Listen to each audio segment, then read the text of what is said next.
Yes, now, bless now. Don't forget the rest now. Des Rocksteady at King of Pit TV signing in.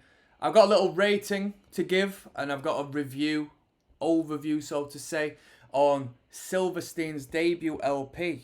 I believe it's been put out by Victory Records. It's titled When Broken is Easily Fixed, right? So, we got two music videos, which could be singles, right?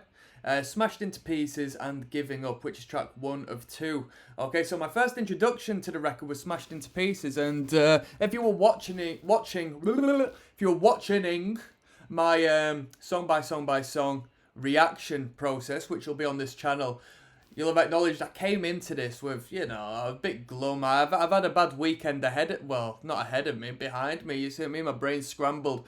So I came into this a little bit down in the dumps, bit of a pessimistic perspective, heard Smashed Into Pieces. It didn't tickle me the way I liked it. Didn't tickle me. So I thought, this record isn't going to be that good. Second track, alright. Third track, Giving Up, I was perked up. Giving Up was a brilliant number.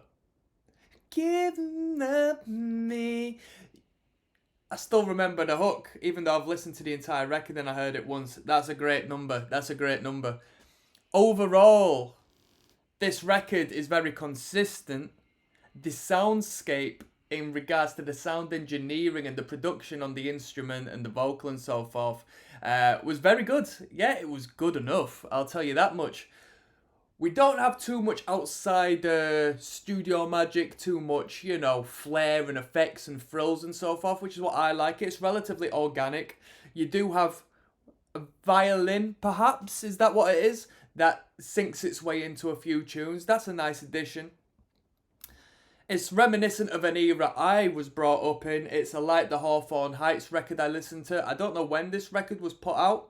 We're going to have a look at that next. But it was definitely mid-2000s. If not earlier. People are referencing 2007, but someone said 2005 to 2007. So I don't know when, but no one's referencing the early 2000s. Like Hawthorne Heights was a bit earlier. I didn't know what to expect when I came into this. I thought Silverstein could have potentially been a pop-punk band.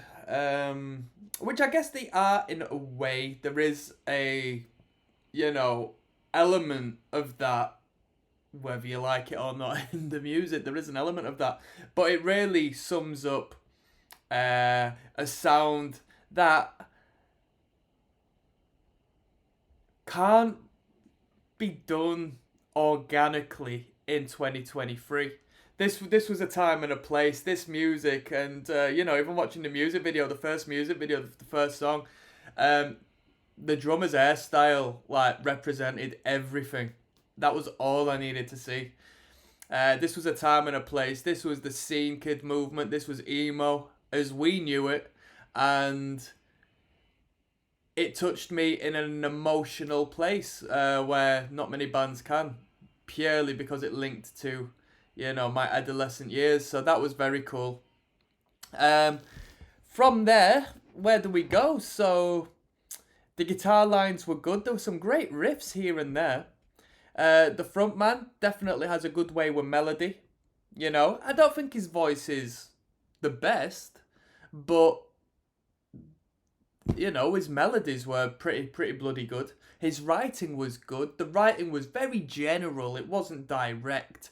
Oh, you left me here on this street at this time. I went home and I read this book. None of that. Very general.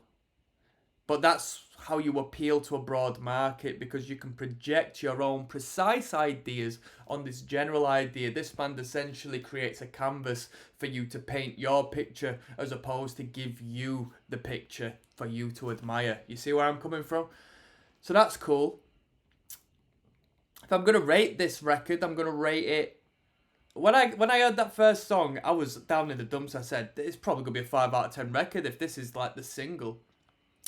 I'll give the record a 6.5, which still sounds tight, right? But I know this band's got a lot to go. I'm looking forward to the next records. It was not reinventing the wheel. So that's why it doesn't get a 7 or an 8. There was nothing incredibly unique about it.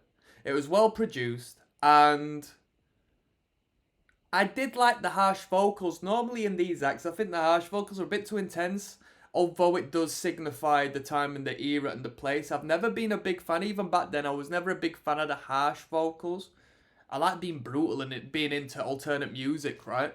Never been turned off by harshness as a general, but in regards to this particular style of music, I always thought there was too much of a clash. It was like hearing dissonance on the music. You know, it ruined the harmonic value for me. But the harsh vocals really work on this record, in my opinion. And so I'll leave that one at that. We're going to continue on with Silverstein, given that people are interested in the video. So if so, let me know. And I'm signing out. Peace.